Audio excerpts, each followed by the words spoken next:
I cannot even begin to tell you just how many times I wanted to film a video about Chardonnay, but I just, for whatever reason, never got to do that. So this video was inspired by a recent encounter at a restaurant where I went to order Chardonnay, and a person next to me said that they just don't like Chardonnay.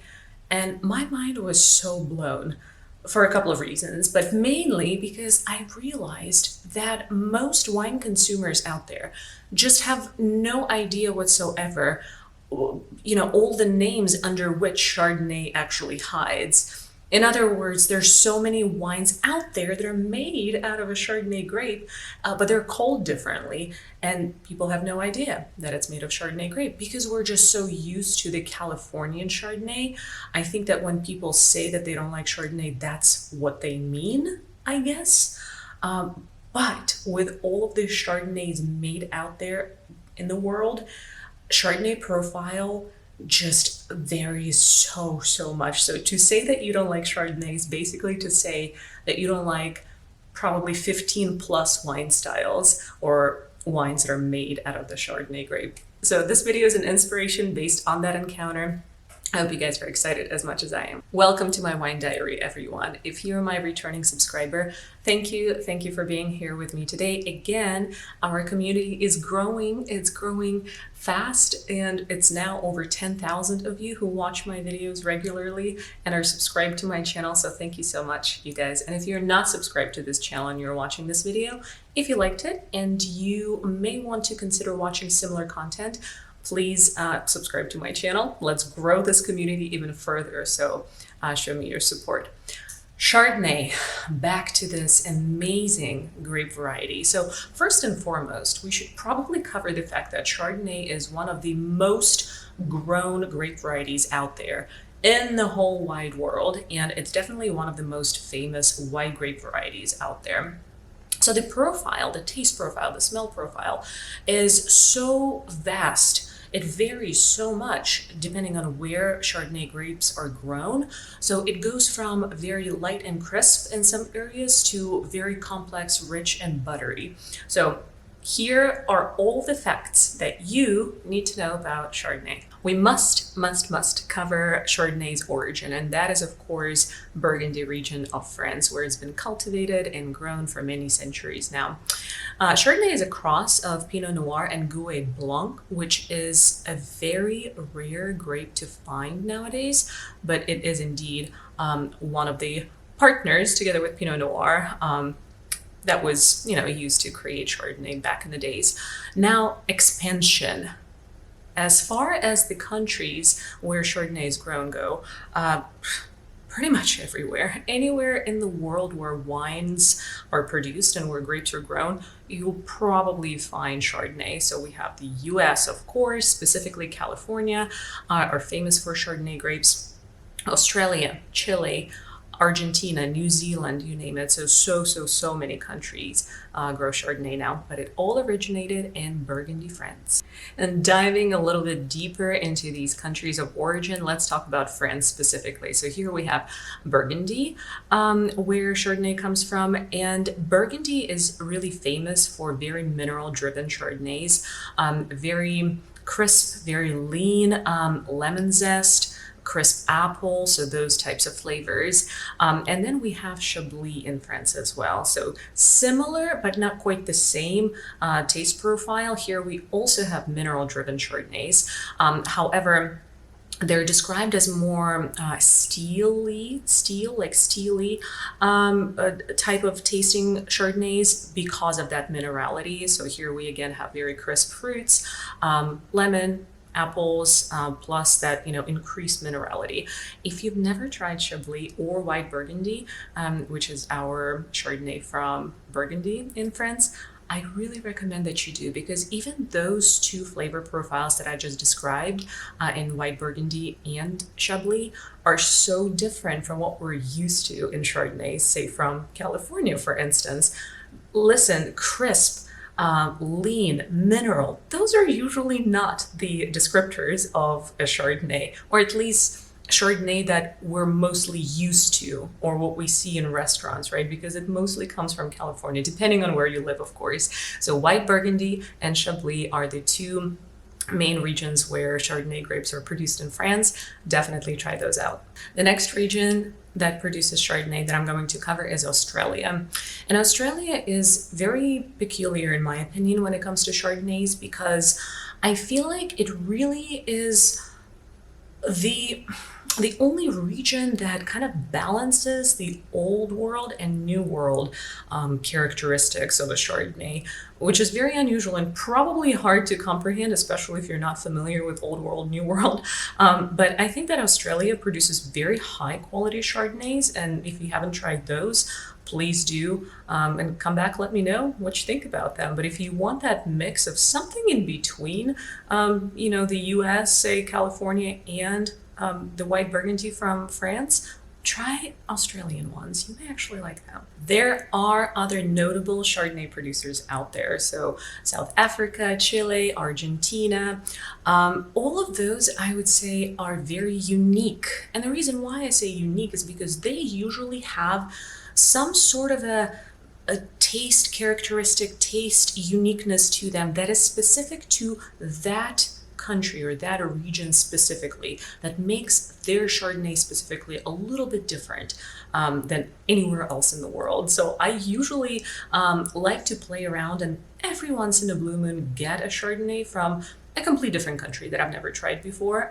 that grows Chardonnay grapes, because they usually bring something very different to the game. So for that reason, I think that those other countries out there that produce Chardonnay are marked with that uniqueness check mark for me, and I definitely like playing with them. We now must talk about the heavy hitter, which is the US or Californian Chardonnay. So when it comes to California, there are different counties where Chardonnays are grown, but I think that the most known ones are probably Napa Valley and Sonoma counties. Oh, Chardonnay from California. It's just so different than the old world and white Burgundy.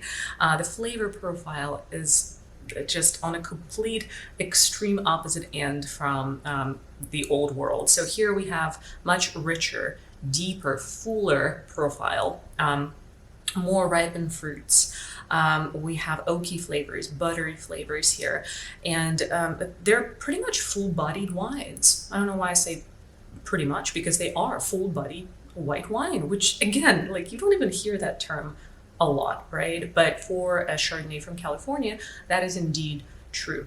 I think that it's also because of the Californian Chardonnay that wine lovers and food specialists and food critics specifically started to say that you can absolutely have your meat dishes with Chardonnay as well, because of that full body profile that a California Chardonnay offers. Now, you guys know that I'm a lucky gal who works with different wine brands every once in a while, so I got lucky yet again this time, because Wente Vineyards reached out to me and they sent me some wine to try, and hooray, hooray, 2 of these bottles that they sent me were Chardonnays. So 2 different Chardonnays here I'm going to show you. So this one right here is called the Morning Fog.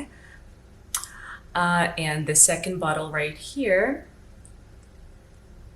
is a different Chardonnay that they have. Both of them are available on their website as well. So as a great example of a Californian Chardonnay, I wanted to tell you guys a little bit about Wente and then actually taste these 2 and see if they're any different when it comes to their flavor. And as I'm getting ready to taste these Wente Chardonnays here, I figured I'd tell you that it's a pretty old estate and vineyards. It was established in Livermore Valley in California. It's just 50 minutes east of San Francisco, by the way, back in 1883. And of all grape varieties, Chardonnay was the first one to be planted there in 1908.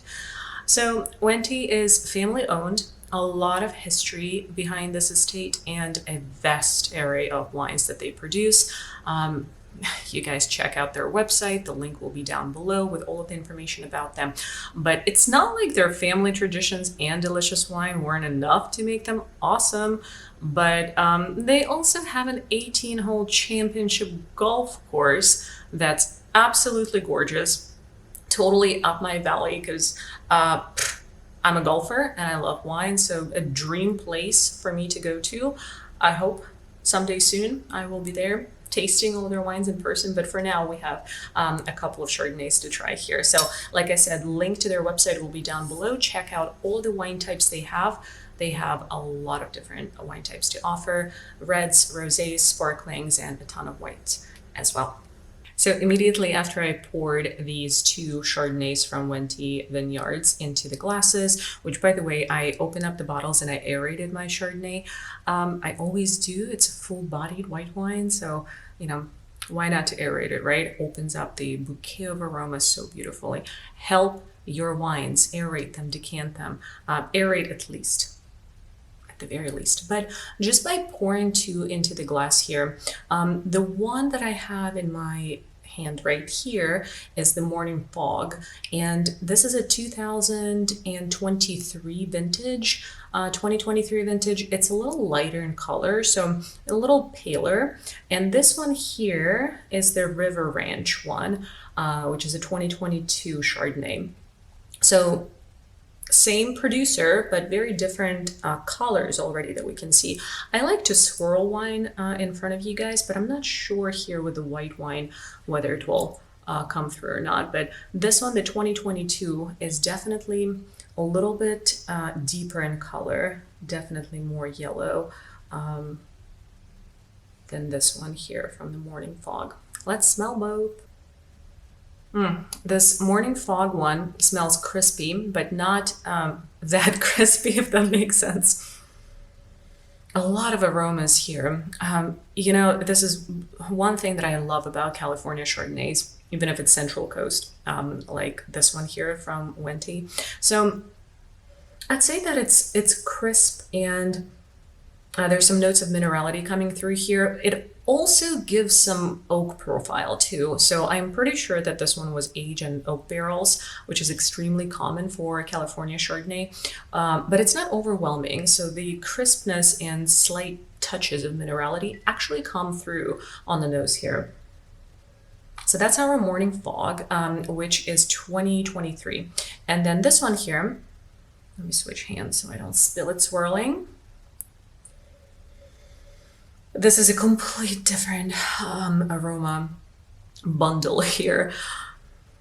Oh goodness, this is so rich and so buttery. I immediately smell some freshly baked goods, so brioche bun, for instance. It's just so much richer and comforting, if that makes sense. Well-ripened apples, maybe just a little bit of lemon, but you know, whether like here, for instance, with the Morning Fog, I would say this was like lemon zest. Here, this is more like a lemon curd. So sweeter, riper, oakier, you know, leathery smells. And the brioche bun, for some reason, I just keep thinking about baked goods with this one. Very delicious flavor profile. On the nose so far, I haven't even tasted it. So let's do just that. Very, very yummy. So the Morning Fog one, which is the lighter colored one, definitely a little bit of minerality to it, and the crispness of, you know, those apples and the lemon zest here. But I also taste the toastiness behind it. So it's a little toasty. A little hints of vanilla coming through through those oak barrels that it was aged in. Really, really delicious Chardonnay, but not overwhelmingly full-bodied, which I think is what people usually mean when they say that they don't like Chardonnays, because it's just a little heavier than they're used to when it comes to white wines. This one, I would challenge those people who say they don't like Chardonnay to try. So remember, 2023 Wente's Morning Fog. It's right on their website. Price tag is really good, really affordable. So check this one out. And the aftertaste too. And the legs. This 2022 River Ranch from Wente is creamy. Creamy and buttery are the two words that really come to mind. That toasted brioche bun that comes to mind 1000% comes through on the palate. Very satisfying, creamy taste. Those are probably the best descriptors I can use for this one.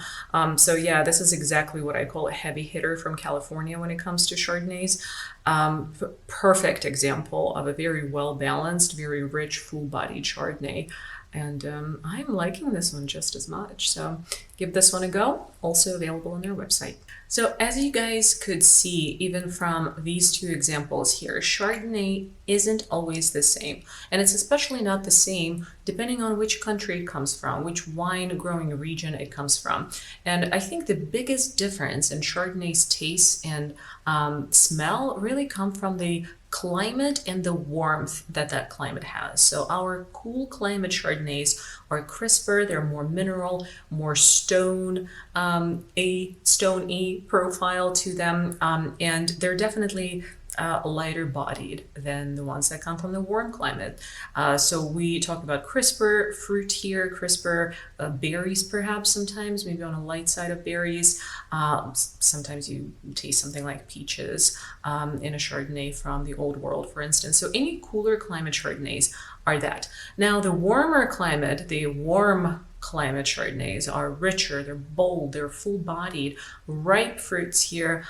We go from, being crisp on a fruit palate to now like baked goods and pastries. So very creamy, very buttery, and definitely almost dessert-like, you would even say sometimes. So definitely climate is a huge component here when it comes to Chardonnay making regions. So next time you want to try a different wine region when it comes to Chardonnays, I definitely encourage for you to try the unoaked Chardonnays, because those are not as common as the oaked Chardonnays. And I actually am perhaps in an unpopular opinion group here, thinking that Chardonnays don't necessarily need oak aging or oak barrel aging. In my opinion, I just prefer the unoaked ones a little bit better. They're crisper, they're lighter, the profile is just so fruit forward and mineral. They go with so many different foods. I feel like oak sometimes just limits a Chardonnay, if you know what I'm saying here. So definitely try the unoaked ones. Try Chablis specifically. So Chablis are known for being unoaked and being crisper and more mineral, stone flavored and stone profile forward. Try those instead of your typical oak aged Chardonnays that you find in the stores. I have to address the elephant in the room here, and that is the fact that Chardonnay, of course, has to do with production of champagne from Champagne, France. So there are 3 grape varieties that are used for champagne production, and those are Chardonnay being the main one, Pinot Noir, and Pinot Meunier. So Chardonnay is the main one. But then there's also Blanc de Blanc, which is champagne made specifically and exclusively out of white grapes, and that white grape variety is Chardonnay. So there is indeed champagne from Champagne, France that's only made of Chardonnay. It's called Blanc de Blanc. Try it next time. Aging capabilities of Chardonnay do exist. So it does not have to be Chardonnay from California specifically to be aged. Matter of fact, our Chardonnays from the Old World, so from Burgundy, for instance, age beautifully. Usually recommended to be aged for only a couple of years after those grapes have been harvested and vintages were bottled.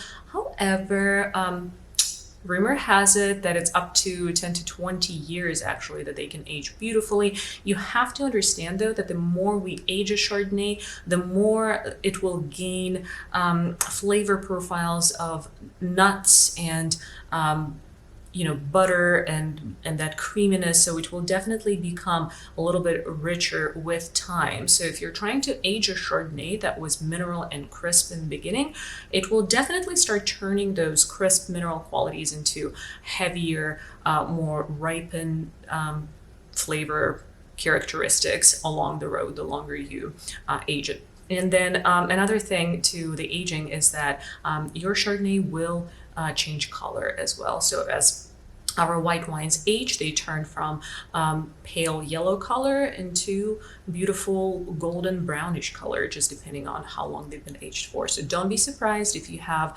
an older Chardonnay that you found or that you're trying, and it's actually a little bit deeper in color. Very, very common for aging of white wines. What about any useful tips for actually enjoying our beautiful Chardonnays here?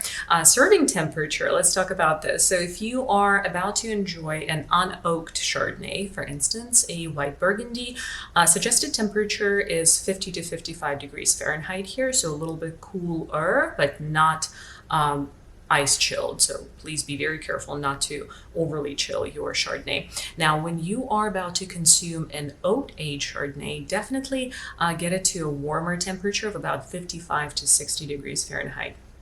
How about decanting? How about aerating? So I'd say, again, similar logic here. So if you're about to drink an unoaked one, the crisper one, the younger one, I'd say aerating is probably enough. So for instance, I use aerators like this one. Just a tip for the bottle. And this one actually has a closure just in case if you don't finish the bottle. That happens, right? So that's fine for unoaked ones. And then the oaked older Chardonnays, I definitely suggest decanting a little bit. And some of them, especially if aged for a very long time period, may actually have some sediment. So decanting an older Chardonnay is a plus for sure. Y'all, I love talking about food. It's one of my most favorite things to do, eat food and pair it with wine. So how do we pair Chardonnay with food? Well, since you asked, we pair our unoaked Chardonnay with anything seafood related. So oysters, crab, shrimp. It goes very well with sushi. Next time you go to a sushi restaurant, if they have an unoaked Chardonnay, get it. You'll love it.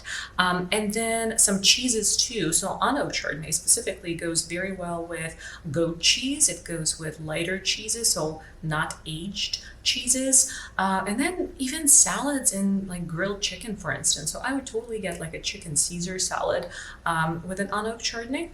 Good deal. Now, when thinking of what to age your oaked Chardonnay with, on the other hand, think about the flavor profile of an oaked Chardonnay. Buttery, creamy, fuller, richer. So go for dishes that have those characteristics to it. So for instance, creamy pastas or say lobster with some butter to it. Anything richer, so richer cheeses, say Gouda or Brie, for instance, would go really good with this one. And then definitely play with eating some meats, grilled meats specifically with oaked Chardonnay as well. I don't think you'll be disappointed. So I think the logic is easy. Remember, whatever the profile of wine is, if it's crisper, lighter, more fruit forward and mineral, go for lighter dishes. And then anything a little bit heavier, more rich, creamier and buttery, go for food profiles that probably match that as well. Easy. Guys, this is it for today's video. Thank you so much for staying until the end of it with me and learning about Chardonnay together. It is such a versatile, beautiful, just absolutely delicious grape. So please, please, please give it a go. So if before watching this video, you were one of those people who said, I just don't like Chardonnay, I challenge you, please try some other styles of Chardonnay because I think you will really enjoy them. So give it another go. Definitely beautiful wine that deserves a little bit more than trying it one time and saying, I don't think I like Chardonnays. And then if you're not subscribed to this channel, please make sure to do so. If you like this video, I have plenty more videos for you already in the library and plenty more to come. All of the handles will be down below. Make sure to subscribe to my Instagram channel too. And until next time, cheers everyone.